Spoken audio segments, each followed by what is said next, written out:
Привет, Хелен. Говоришь, что люди хотят поэзии. Сомневаюсь в успехе такого шоу. Но я потом запишу тебе стихотворение. Не для портфолио. Стихи не могу, байки могу. Видео с набережной Сасовки не получилось, как хотел. Но я тогда решил записать пару баек из жизни сасовских курсантов. Из глубины времен. Из темноты. Сасовка.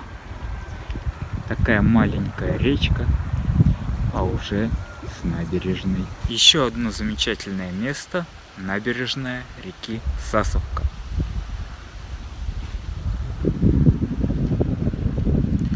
Это, наверное, для курсантов из Санкт-Петербурга. Интереснее, конечно, в темное время суток. Ночью, например, когда набережная и река освещается вот такими фонариками. И вот такими фонариками. Ну и, конечно же, есть качели. Куда же без них? В городе, где летал Як-18А. Но ночью, наверное, здесь будет интереснее. Обязательно приду посмотреть огни ночной Сасовки. Специально пришел ночью, чтобы показать подсветку, но почему-то именно сегодня она не горит. Но темное время располагает к историям. Рассказывают, что в незапамятные времена в Сасовском летном училище отмечали праздник «1001 ночь обучения». Дата эта приходится на май месяц, а учатся в летном училище 3 года, то есть отмечающим уже никогда не понадобится зимняя курсантская форма, и будущие выпускники жгли свои курсантские зимние шапки, чтобы сделать праздник ярче, при этом, чтобы обратить на себя внимание завидующих курсантов младших курсов, они громко орали: «Салаги! Салаги!». Кстати, какое-то довольно странное название для летной среды – салаги. Вот в Актюбинском летном училище местные жители называли курсантов летного училища баклажаны по цвету формы, а салаги – это что-то из дедовщины.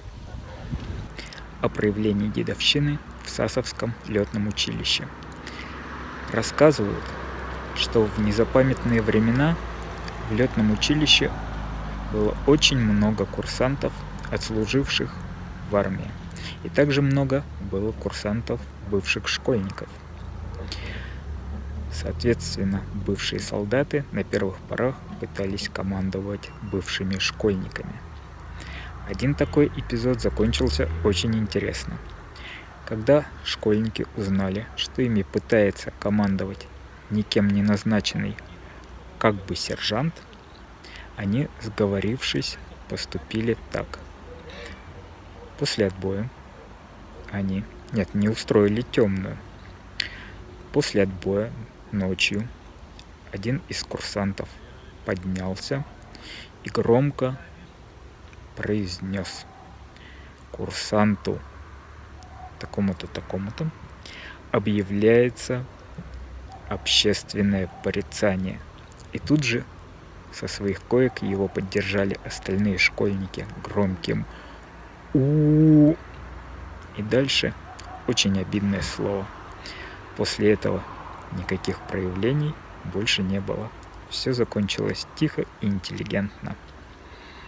Вот так должно заканчиваться все у летчиков будущих. Пол Шахерезадов специально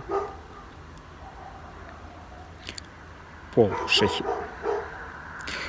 Шахерезадов специально для ночного шоу Хелен Будев.